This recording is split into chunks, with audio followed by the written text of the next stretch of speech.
Assalamualaikum warahmatullahi wabarakatuh.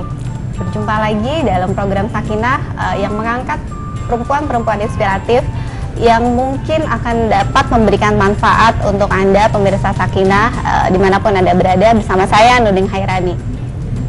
Dalam dekade terakhir ini, perkembangan peran perempuan semakin meningkat.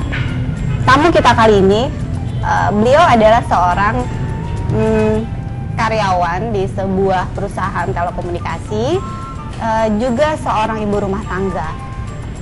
Bagaimana bintang tamu kita ini mampu membagi waktu dalam mengurus keluarga, juga berperan penting di dalam perusahaannya ini.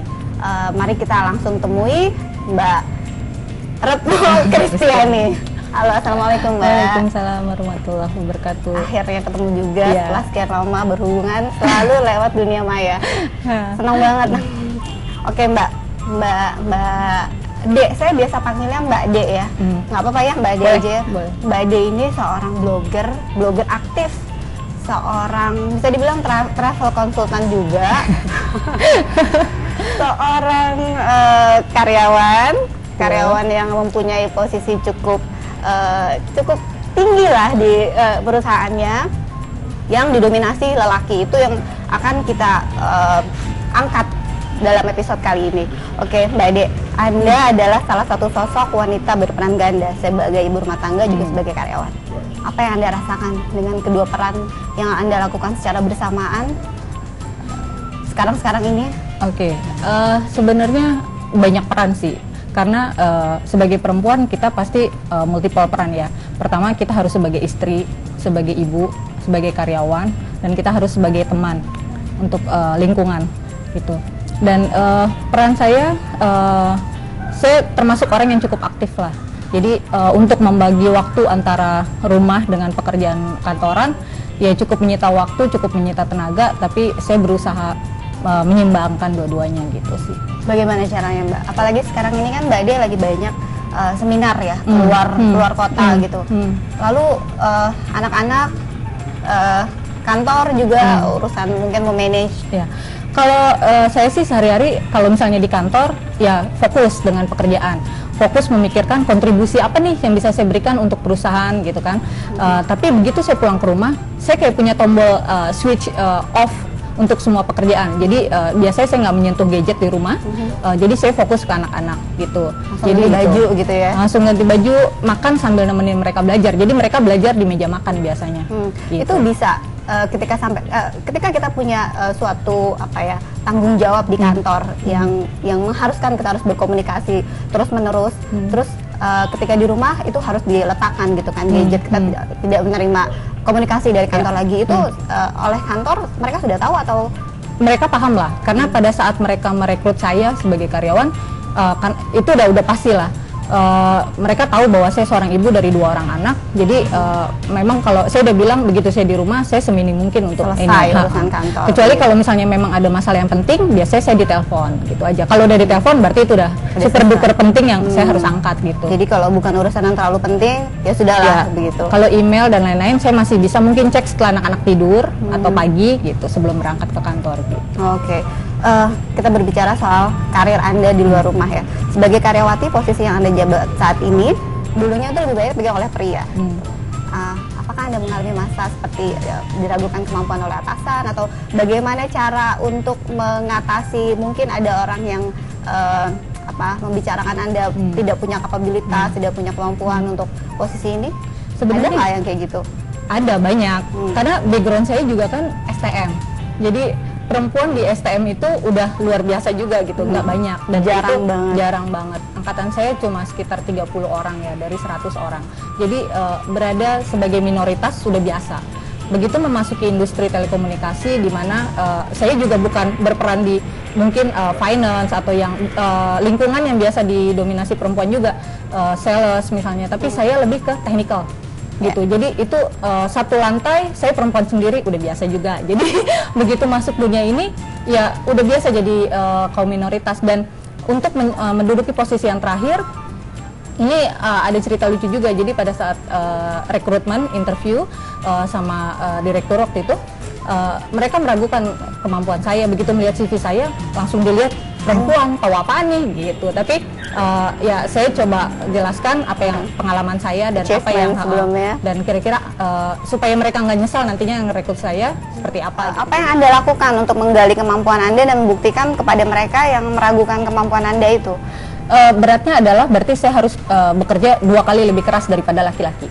Karena untuk membuktikan bahwa kita nggak kalah saingan lah ya, nggak kalah bersaing, kita harus bekerja lebih keras, lebih keras dan lebih cerdas tentunya. Jadi apa yang sekiranya mereka ketahui, saya harus ketahui. Dan untuk bidang telekomunikasi berarti saya harus membaca semua literatur, tren dunia. Kebetulan saya pegang departemen namanya premium smartphone, dan berarti saya harus melihat tren market smartphone itu di dunia lagi trennya apa, speknya seperti apa, kira-kira apa sih yang customer inginkan gitu. Jadi harus update lah gitu dengan berita teknologi dan supaya pada saat ditanya saya juga paham gitu apa yang dibicarakan mereka. Dan itu menuntut Mbak Ade ini untuk sering ikut seminar atau keluar negeri untuk semacam mendapatkan pengetahuan baru begitu. Ya, karena gini, di dunia biasanya ada beberapa event. Kalau di Indonesia kan kita punya 3 event penting ya untuk bidang telekomunikasi dan IT. Ada event Indocomtech, Indonesia Komputer dan Teknologi, ada Indonesia Cellular Show, dan seperti event-event seperti itu juga ada di dunia. Yang tingkatnya ASEAN ada di Singapura, kemudian di Taiwan kita punya pameran komputer terbesar sedunia, dan biasanya perusahaan mengirim saya untuk ikut menghadirilah untuk melihat pasar dan perkembangan dunia. Dan itu selalu Mbak Ade yang berangkat?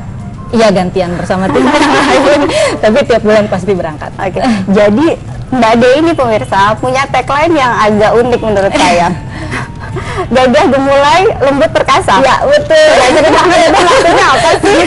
Ya, karena kalau perempuan biasa itu cuma lembut, gemulai, saya mungkin berbeda dengan yang lain. Jadi saya banyak dibilang saya pakai jilbab cuma untuk nutupin jakun gitu ya.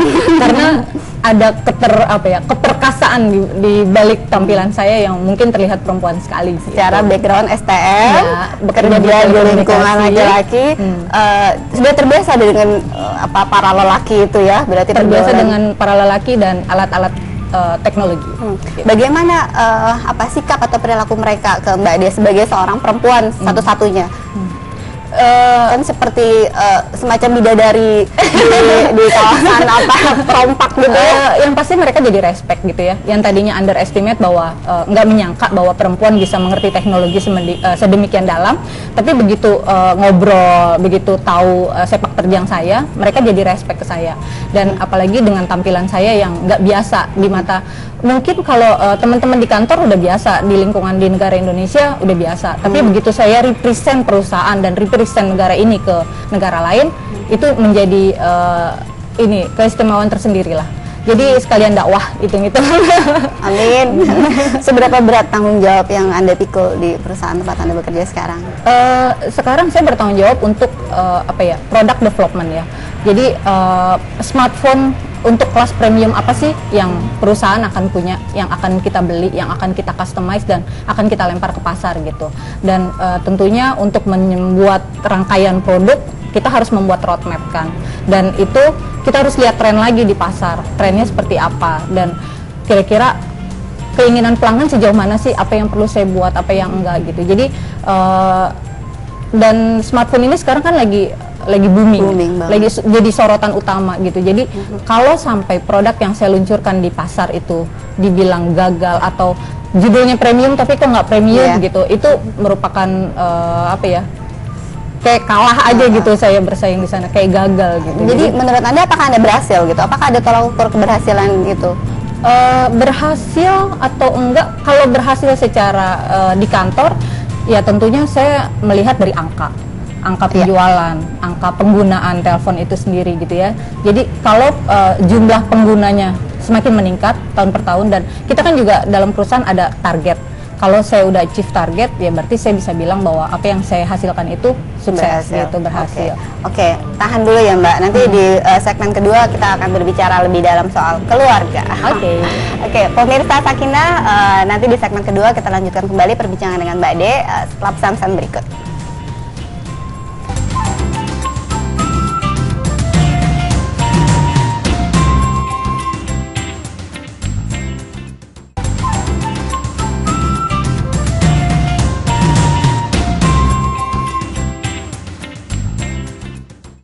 Terima kasih masih bersama saya Nunung Hairani dan Mbak Retno. Di segmen kali ini saya akan mencoba menanyakan, Mbak Retno ini punya dua anak yang sudah beranjak agak cukup besar begitu ya, bisa dibilang remaja dan dua-duanya mempunyai prestasi. Saya penasaran sebagai seorang pekerja yang sangat sibuk bisa dibilang, bagaimana cara Mbak Retno ini mengawasi, mengontrol atau mengajarkan kalau anak-anaknya ulangan? Oke. Coba gimana tuh Mbak? Saya punya anak dua-duanya backgroundnya beda gitu. Jadi kalau anak yang pertama itu lebih ke audio cara belajarnya. Jadi kebetulan waktu itu kita bawa ke psikologi, ada teman suami seorang psikologi, dicek sama dia, dibilang bahwa anak pertama saya audio. Jadi dia belajarnya dari mendengar. Nah, karena belajarnya dari mendengar, dia nggak bisa kalau kita kasih buku terus baca buku gitu, itu nggak bisa. Jadi kita harus tahu ya caranya anak itu lebih tepat dengan cara apa. Tipikal anaknya seperti apa. Jadi yang ada sekarang kalau dia mau ulangan umum, bukunya saya bawa ke kantor. Pada saat mereka udah pulang sekolah, saya telepon, saya bacain bukunya. Oh ya? Gitu. Iya. Dan itu untuk anak yang pertama. Oke. Itu untuk anak yang pertama. Berhasil dengan cara itu? Itu berhasil. Dan sampai rumah, paling saya tinggal bikin tanya jawab. Dan dia kan kebetulan anak yang pertama ini laki-laki, dia termasuk anak kinestetis, anak yang energinya harus disalurkan melalui gerakan. Jadi kalau misalnya ngajarin di rumah, mulut saya terus ngomong walaupun dianya sambil main skateboard, sambil main bola dalam rumah, tapi dia tetap menjawab. Selama jawabannya benar, saya nggak masalah gitu. Jadi konsentrasinya nggak terpecah ya, walaupun melakukan aktivitas yang lain tetap sambil dengar. Terus yang kedua, Faira. Kalau anak yang perempuan, mungkin karena perempuan ya, jadi dia suka baca juga. Dia dengan membaca dia bisa. Tapi biasanya dia mintanya dengan cara bikin soal tanya jawab. Jadi di kantor, saya di sela-sela kesibukan saya sempatkan bikin soal dulu. Jadi sebelumnya saya udah baca buku dia, saya bikinkan soal, sampai rumah dia tinggal mengerjakan soal-soal itu. Gitu. Masih sempat ya mengerjakan soal di kantor? Masih sempat. Mbak D ini juga seorang blogger aktif pemirsa. Blognya boleh saya sebutin ya Mbak, masrafa.com. Bisa dibilang sangat aktif, dalam waktu sebulan mungkin bisa 3-4 atau lebih ya? Seminggu 2 kali. Seminggu 2 kali malah sekarang, karena saya udah agak jarang baca juga. Saya termasuk penggemar Mbak D, dan saya mengenal Mbak D justru dari blognya. Mengurus anak, kerja, ngeblog juga. How Mbak? Enggak, kalau blog itu kan sarana saya untuk menuangkan yang ada di kepala atau yang ada di hati kalau perempuan biasanya. Daripada curhat ke teman atau curhat salah sasaran, saya lebih baik menuangkan itu dalam bentuk tulisan gitu. Supaya saya relief, menghilangkan stres, salah satunya dengan jalan menulis gitu. Jadi biasanya saya menuliskan apa yang ada di kepala saya ke dalam blog. Itu sebagai terapi untuk break sejenak dari semua aktivitas yang saya lakukan itu gitu. Dan anehnya menurut saya itu bisa lancar gitu. Mbak Di ini kalau cerita panjang gitu, tapi seakan-akan kita nggak bosan gitu, nggak berhenti, pengen terus baca gitu. Mungkin karena saya orangnya bawel ya. Jadi karena saya cerewet, jadi bentuk cerewetnya itu tertuang dalam bentuk tulisan gitu, daripada ngomong. Jadi jari saya yang cerewet lah di situ gitu. Iya. Dan sepanjang yang saya lihat pemirsa, tulisannya Mbak D ini sangat menurut saya cukup bermanfaat untuk Anda yang membaca. Jadi isinya itu tidak ada semacam keluhan atau komplain atau cerita yang nggak jelas gitu ya, tapi selalu ada manfaat yang bisa dipetik dari setiap cerita yang ditulis sama Mbak D. Cerita jalan-jalan, mungkin buat sebagian orang jalan-jalan itu kayaknya pamer ya Mbak, cuma ketika Mbak D tulis itu menjadi semacam panduan untuk kita. Jadi kalau itu terjadi pada saya. Jadi setelah baca blognya langsung tahu kemana aja, terus rincian budgetnya berapa. Jadi semata-mata nggak cuma pamer foto atau apa aja, saya udah pernah kesini gitu. Itu gimana sih Mbak? Maksudnya niatnya apa dulu? Jadi pada saat nulis blog itu biasanya niatnya saya apa dulu?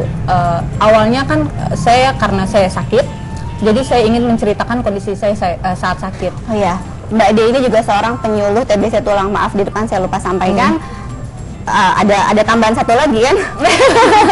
Beda tiga, yang tadi saya tambahin satu lagi. Dulu TBC tulang. Oke, nanti itu kita ceritakan, lanjutkan dulu. Jadi saya awalnya udah mau nulis itu, saya bukan untuk berkeluh kesah di situ. Walaupun saya bilang sebagai retail terapi, tapi saya ingin pada saat saya membaca, saya jadi termotivasi gitu. Dan ini tulisan sebagai pengingat untuk diri saya, bukan untuk orang lain. Jadi juga untuk anak-anak yang membaca, bagi untuk anak-anak saya semacam dokumentasi. Ya, untuk dokumentasi pribadi saya dan keluarga lah ya.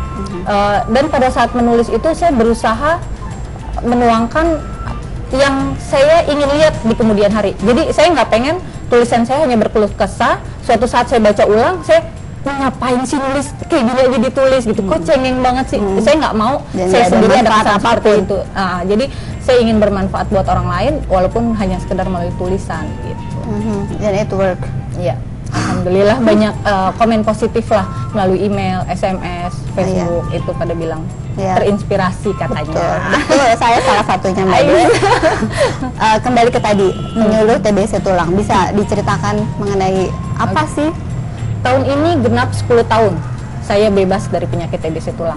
Jadi 10 tahun lalu saya mengidap TBC tulang. TBC yang biasanya orang tahu hanya TBC paru dari batuk, batuk yang berkepanjangan. Ya? Nah, ternyata kuman TBC ini nggak hanya di paru-paru, tapi menyerang kulit, menyerang tulang, menyerang lambung, menyerang darah, menyerang otak dan lain sebagainya. Kebetulan saya kena di tulang dan itu tulang belakang. Gitu. Awalnya saya nggak tahu, sampai suatu saat saya jatuh di kampus. Waktu itu saya udah kerja, udah punya anak, tapi masih melanjutkan kuliah. Salah satu profesi yang lain, mahasiswa. Dan itu saya jatuh. Setelah jatuh juga saya masih santai aja, masih tugas kantor ke Semarang, masih ke Bali, masih snorkeling di Bali. Begitu pulang, jadi memang udah agak susah jalan. Baru deh agak susah diem sebenarnya. Begitu ke dokter, di fisioterapi dulu deh, coba terapi seminggu nggak ada perubahan. Coba deh di ronsen, begitu lihat ronsennya dokternya bengong. Ini patah 2 ruas. Kemana aja? Habis snorkeling di Bali. Dan itu nggak berasa, nggak dirasain. Mungkin karena saya cuek ya, jadi ya nggak dirasain. Begitu tahu dan itu harus dioperasi besok paginya. Karena saya ke dokter itu malam, besok pagi harus operasi jam 7 gitu. Karena khawatirnya begitu saya jatuh lagi, ini akan melumpuhkan saya pinggang ke bawah. Akhirnya saya operasi. Ternyata operasi pertama saya dipasang pen. 3 bulan setelah itu saya ke Eropa, bawa ransel lagi, dan akhirnya pennya koyak. Nggak ada persenyawaan dengan tulang saya, butuh dibongkar lagi, dan akhirnya saya implant pakai tulang sendiri untuk mengganjal tulang belakang itu. Jadi ini tubuh sudah banyak Frankenstein. Bisa dibilang tubuh Frankenstein. Tapi nggak kelihatan ya Bu. Jadi saya diambil 2 rusuk kiri, tulang pinggul, pindah ditanam di belakang. Nah, pada saat itu memang titik terendah dalam hidup saya. Saya berhenti dari kerjaan kantor, saya cuti kuliah. Karena itu benar-benar membuat Anda tidak bisa melakukan apapun begitu? 80% lumpuh. Waktu itu saya udah 80% lumpuh. Akhirnya saya di rumah, karena di rumah ini saya menuliskan semua cerita penyakit saya di blog tadi, gitu ya. Bagaimana saya menghadapi penyakit ini, bagaimana saya melawan penyakit ini. Ternyata responnya banyak banget. Satu posting itu sudah ada yang komentar sekitar 350 orang gitu. Mereka merasa bahwa mereka nggak sendiri. Ternyata banyak juga penderita penyakit ini dan mereka kekurangan informasi. Gitu. Jadinya saya mendedikasikan diri, oke, mungkin ini jalannya dari yang di atas. Jadi saya harus memberikan semangat juga ke pasien-pasien lain yang masih menghadapi penyakit ini. Kegiatan apa misalnya yang Mbak Dia pilih untuk memberikan penyuluhan ini?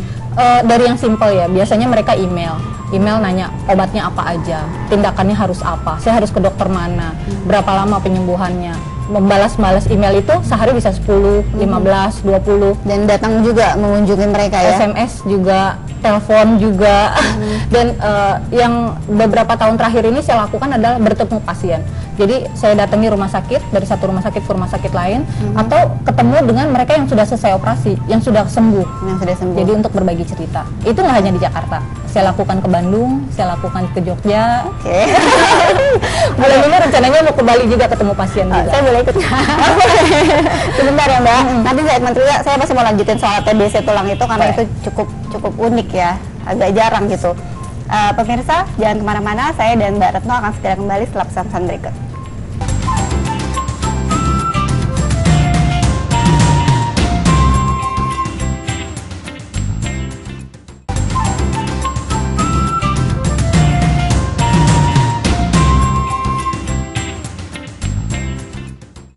Kembali lagi dalam program Sakinah bersama saya Nuning dan masih bersama Mbak Retno. Kita lanjutkan lagi pembicaraan kita tadi ya. TBC tulang. Mbak De sudah banyak menerima email menjawab keluh kesah mereka, pengobatan seperti apa, motivasi, dan juga datang mengunjungi mereka. Ada rencana membuat semacam komunitas? Komunitas sudah, alhamdulillah sudah ada di Facebook.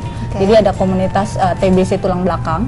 Karena TBC tulang itu sebenarnya nggak terlalu berat dibandingkan dengan TBC otak atau TBC darah. Tapi butuh biayanya sangat besar. Di luar, kalau TBC paru sekarang udah didukung oleh pemerintah. Jadi pemerintah mengadakan kampanye pemberantasan TBC, di mana pasien bisa datang ke puskesmas untuk dapat obat selama 6 bulan. Karena TBC paru harus minum obat 6 bulan. Sementara yang TBC tulang harus minum obat 18 bulan. Dan nggak hanya obat, harus ada tindakan, operasi. Operasi itu kalau untuk pennya aja, untuk yang diimplant ke dalam tubuh, itu biayanya sekitar 15 sampai 30 juta, baru pennya aja, belum biaya operasinya gitu. Jadi karena itu komunitas ini apa? Komunitas ini biasanya kita saling bantu. Ada pasien yang butuh biaya, tapi walaupun kita mungkin nggak bisa membantu secara materi, secara uang, tapi kita bantu dia untuk mendapatkan surat miskin, surat kekurangan biaya. Itu kan tahapannya banyak ya, dari RT, RW, kelurahan, kecamatan, rumah sakit negeri, iya agak rumit. Dan kita sudah berhasil membawa satu pasien dari Purwokerto yang sudah lumpuh 4 tahun untuk dioperasi di Jakarta. Dan itu kemarin sempat dirawat sekitar 1 bulan di rumah sakit atas biaya pemerintah, alhamdulillah. Kemudian ada lembaga sosial juga yang membantu, dan sekarang walaupun nggak bisa kembali jalan normal, walaupun masih lumpuh, tapi sudah tidak dalam kondisi kesakitan. Jadi akhirnya dia tinggal di sebuah lembaga yang menyalurkan untuk orang-orang dengan keterbatasan gitu. Apakah perusahaan mengetahui kondisi Mbak De ini? Enggak, karena biasanya saya nggak mau orang merasa kasihan sama saya. Saya nggak mau dinilai sebelah mata. Jadi saya ingin menunjukkan siapa saya dengan hasil kerja saya dulu gitu. Kalau ketika suatu hari mungkin Anda sakit, mengalami masalah dengan itu, kan akhirnya mau nggak mau mereka tahu. Iya, biasanya saya kasih tahu ke tim saya dulu, ke teman-teman yang di lingkungan terdekat dengan saya. Jadi karena ini kalau saya nggak kasih tahu ke mereka, kalau suatu hari saya kenapa-napa, mereka nggak tahu apa yang harus dilakukan gitu. Atau jadi, bahwa ada punya pantangan untuk tidak boleh bawa barang berat, itu juga kan tim harus tahu ya. Saya nggak boleh bawa barang lebih dari 3 kilo, saya nggak boleh banyak naik tangga, saya nggak boleh pakai high heels gitu. Peraturan itu banyak sekali. Jadi itu agak berat nggak sih, nggak boleh pakai high heels? Nggak. Jadi sudah terbiasa udah 10 tahun. Jadi dari situ saya kasih tahu bahwa kalau laptop dengan peralatannya mungkin saya nggak bisa carry, jadi anak-anak yang harus bawa. Ransel juga nggak bisa. Ransel saya juga nggak bisa bawa. Jadi biasanya saya kasih tahu bos pada saat saya cuti tahunan. Jadi saya menghabiskan hari ulang tahun saya setiap tahunnya itu di rumah sakit untuk general check up semua. Untuk mengingatkan ya. Urin, darah, untuk mengecek kondisi saya tahun ini seperti apa. Kenapa saya ambil pada saat ulang tahun itu sebenarnya dokter yang mengingatkan supaya gampang ingatnya. Jadi setiap tahun ke rumah sakit untuk bersyukur juga bahwa dikasih kesempatan tambah umur lagi dan periksa kesehatan. Dengan kegiatan yang sabrek ya, karyawan, ibu rumah tangga, blogger, kuliah juga, apalagi ditambah bagaimana kiatnya Mbak De menjaga stamina? Karena kan sudah pernah punya penyakit itu gitu. Apa mungkin bisa kambuh lagi atau bisa? Itu akan bisa. Bagaimana cara jaga stamina? Tinggal gaya hidupnya aja sih. Sekarang kayaknya udah sering jogging ya pagi-pagi ya. Sebenarnya saya belum boleh lari. Sama dokter nggak boleh high impact. Lari itu memberikan guncangan ke tulang saya. Jadi saya hanya jalan. Tapi saya ngambil power walking, jalan dengan kecepatan orang lari. Jadi jalan cepat gitu. Dan itu rutin. Seminggu 4 kali aja. Seminggu 4 kali. Pagi sebelum berangkat Enggak, saya biasanya Selasa Kamis malam di Monas dekat kantor. Kerja. Karena di kantor saya ada komunitas runners, para pelari, walaupun mereka lari saya jalan. Terus Sabtu Minggu biasanya bersama anak-anak, suami di rumah. Gitu, Sabtu Minggu pagi. Itu menjadi semacam kegiatan baru untuk bonding juga kan? Iya, jadi anak-anak juga tahu bahwa orang tuanya juga aktif olahraga, menjaga kesehatan gitu. Dan menurunkan kepada mereka contoh yang baik. Mereka semua sekarang sudah menikmati juga itu lari. Iya, jadi kebetulan kan biasanya suka naik sepeda ya. Mereka kadang yang kecil, kadang kalau dia bosen jalan atau lari dia naik sepeda. Kalau kakaknya memang kebetulan atlet, jadi futsal ya? Iya futsal, dan insya Allah minggu depan mau tanding bolanya di Singapura. Oke. Wakil dari Indonesia. Hebat.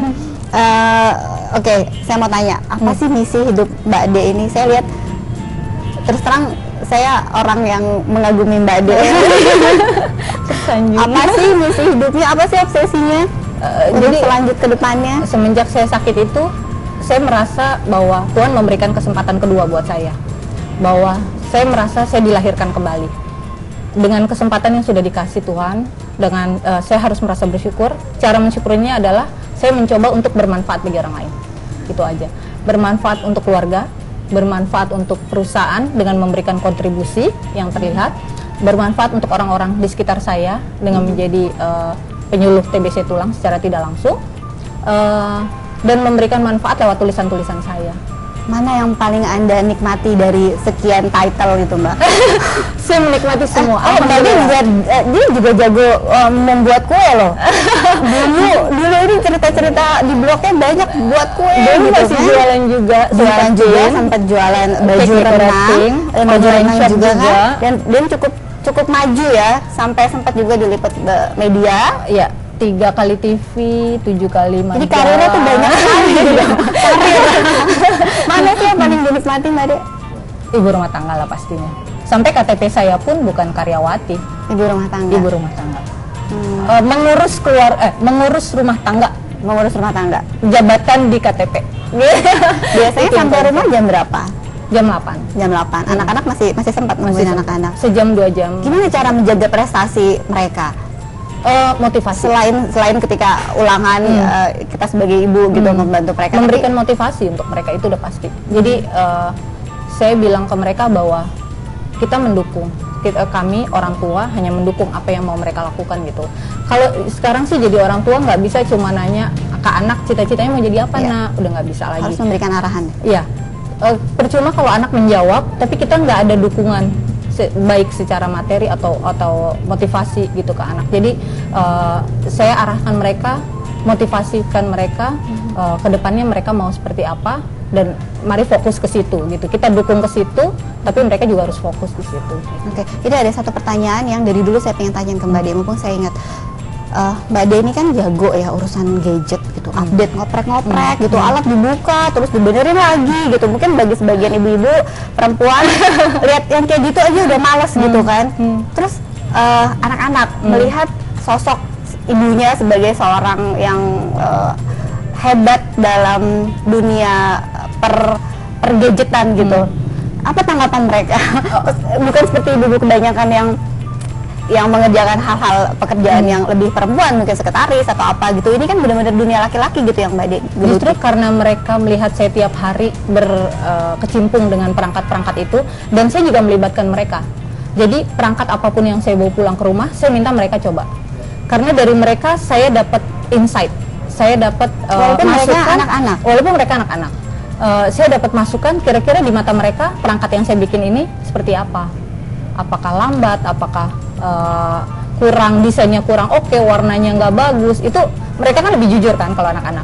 Nah, mungkin mereka nggak membandingkan saya dengan yang lain karena mereka taunya ibu-ibu ya seperti mama gitu. Jadi ibu-ibu ya kayak mama, yang masak, yang kerja, yang mainan gadget juga gitu. Jadi mereka udah terbiasa dengan perangkat-perangkat itu. Jadi begitu mereka ketemu teman-temannya punya gadget yang canggih, mereka nggak akan ngiri gitu. Alhamdulillah nggak pernah ngiri. Jadi mereka selalu bilang ngelihat yang lain, 6 bulan yang lalu saya udah pakai, bahkan belum ada di pasar saya udah pakai. Jadi mereka nggak ada yang merengek, mau beli ini dong mama, ada ini handphone terbaru ini. Mereka nggak pernah minta. Apa ada ketertarikan dari anak-anak untuk menggeluti bidang yang sama? Enggak.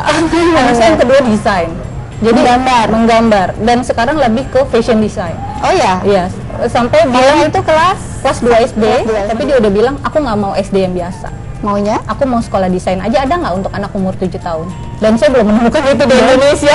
Dan anak kecil juga udah tahu dia mau melakukan apa ke depannya? Udah tahu. Jadi dia udah mulai one skate per day at least, kata dia. Oke. Saya ingat di salah satu blognya viral membuat prakarya iPad. Iya. Itu pasti terinspirasi dari dia. Iya. Jadi di sekolah anak saya ada acara yang namanya Entrepreneurship Day. Ada sama singkat saja, Mbak. Iya. Masa depannya dia mau jadi apa gitu, dan dia bilang saya mau jadi mama, menciptakan alat untuk masyarakat How ke she depannya. adores you ya. Oke, terakhir Mbak De, apa tips dari Anda untuk para perempuan, khususnya ibu-ibu yang berperan ganda sebagai ibu rumah tangga juga sebagai karyawan? Itu suatu pilihan yang nggak gampang. Jadi buat ibu-ibu yang ada di rumah yang memiliki beberapa profesi seperti saya, tidak hanya sebagai ibu rumah tangga, saya sih berharap kita bisa melakukan itu semua dengan seimbang, baik di rumah maupun di perusahaan, menjalankan itu semua dengan sepenuh hati, dengan cinta, dan tentunya membuat keluarga bangga memiliki kita sebagai bagian dari hidup mereka. Itu aja sih. Ya, jadi harus tetap pintar bagi waktu. Mungkin itu salah satu yang paling kuncinya time management. Ya. Oke, makasih ya Mbak De ya. Sama-sama. Akhirnya kita berbincang panjang lebar di dunia nyata. Siap. Oke, demikian pemirsa pembicaraan kita dengan Mbak Retno. Bagi Anda yang seorang ibu rumah tangga maupun pekerja kantoran, memang bukan pilihan yang mudah untuk memilih salah satu di antaranya. Anda bisa juga mengerjakan keduanya sekaligus seperti Mbak Retno ini. Kuncinya adalah manajemen waktu. Semoga apa yang kita bicarakan hari ini dapat membawa manfaat untuk kita semua.